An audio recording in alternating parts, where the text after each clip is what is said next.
Welcome to Susan's Craft. I'm Suzanne Francis. In this series we will be meeting a wide variety of textile artists and patchwork quilters from central New South Wales. They will be sharing their tips, their techniques and their passion for their craft. So I do hope that you will stay with us for the journey. Do remember that for further information about all the techniques presented and the artists on our show, do refer to our blog. Information about our blog is at the end of the show. So do enjoy watching our show.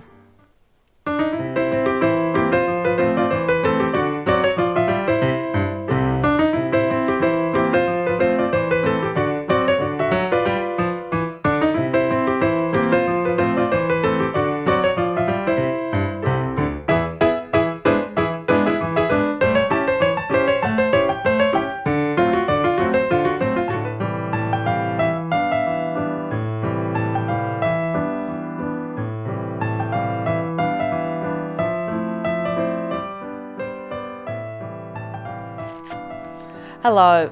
Have you ever got to the end of winter and have had a pile of unused wool and fabric scraps? This often happens to me.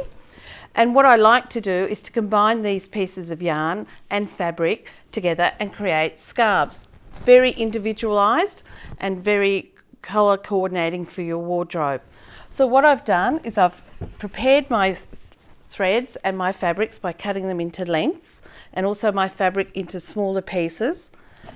And I've got a sheet of wash away plastic which I'll lay down on the table, and then I'm just going to get my pieces of yarn and lay them down on the plastic in a random order, and also overlay it with the fabric pieces as well. And I'll keep doing this until I've filled up my piece of plastic.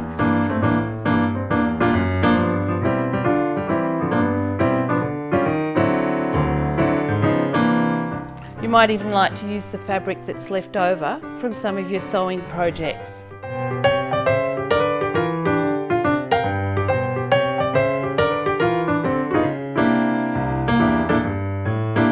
And also I've popped in some ribbon with a little bit of glitz.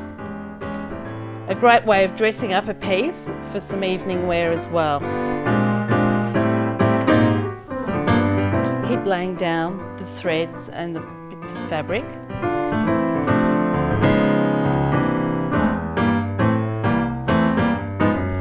Once we've laid down enough, what we then do is have another piece of plastic which we pop over the top, and using some long pins we will sandwich these two together.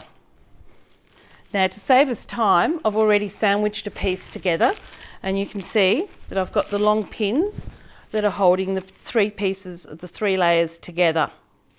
Then I will take my piece to the sewing machine, drop my feed dogs on the sewing machine and sew a grid formation. Now this will help to hold all the thread and the fabric together, and so that once we've washed away the plastic, everything will stay together. And I've used a colour thread that will blend with my threads and scraps of fabric. So I've got a pot of warm water here with me, and what I will do is I will place the plastic into the warm water, and within a short period of time my plastic has washed away and I'm left with a piece of fabric that I can then turn into a bag, or I could even make it longer and turn it into a scarf. So do give this a try. Do get together all your scraps of fabric and thread and have some fun in coordinating your own individualised scarf.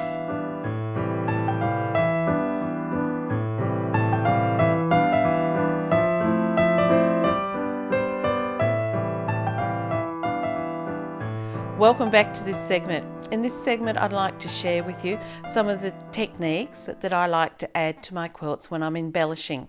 On this quilt here you'll see that I've utilised some applique work, and also I've added some Suffolk puffs. Now Suffolk puffs are so easy to make and they're great to add and a great way to use up some of your scrap fabrics. What they are basically are just circles that have had a gathering stitch around the outside, pulled in, and then to hide the little frayed edges that have turned up in the centre, we add a button. So let's get started and I'll show you how to make a Suffolk puff. First of all, I have my needle and thread, and I need a knot at the end of my thread. And I like to use a quilter's knot. A quilter's knot is where you lay the thread along your needle and wrap it around 3 times. Once you've done that, you then pull it down to the end, and there's your knot. So easy and so quick and effective. Now I have a circle. Do remember when you do the gathering stitch and pull it up to make your Suffolk puff, your Suffolk puff is going to be half the size because all your fabric has gone into the centre. So let's get started, and I'm just going to do a running stitch around the circumference of this circle, about 1/4 of an inch in from the edge of the fabric. And my stitches, they're not small, but then they're not huge, so just mid-sized stitches. And great idea if you're sitting in front of the TV at night, you can make quite a few of these and have them in store. So we'll just pull the needle through and we'll just keep doing it. And then of course, at the end when we add our button, it's always a good idea to go into your button stash and choose a button. You might like to choose a button that's got a bit of glitz, or you might like to just choose a button with a colour that's going to blend in. So I'm almost at the end of my tacking. So I've come to the tacking, I've pulled my needle out onto the right side, I'm just pulling it up, and as you can see all the gathers and the pleats that are happening. There we go, we've created our Suffolk puff. The next step is we need to secure it off, so we just do a securing knot. And there we go, one completed puff. I'm going to add it to these 2 puffs here, and what I'll do is I'll just put my needle through a couple of stitches to tack it on. There we go. These would also look great in a design on a shopping bag as well. And the next part, I'll choose a button. I think I might like a nice big button for this one. So we'll thread that through,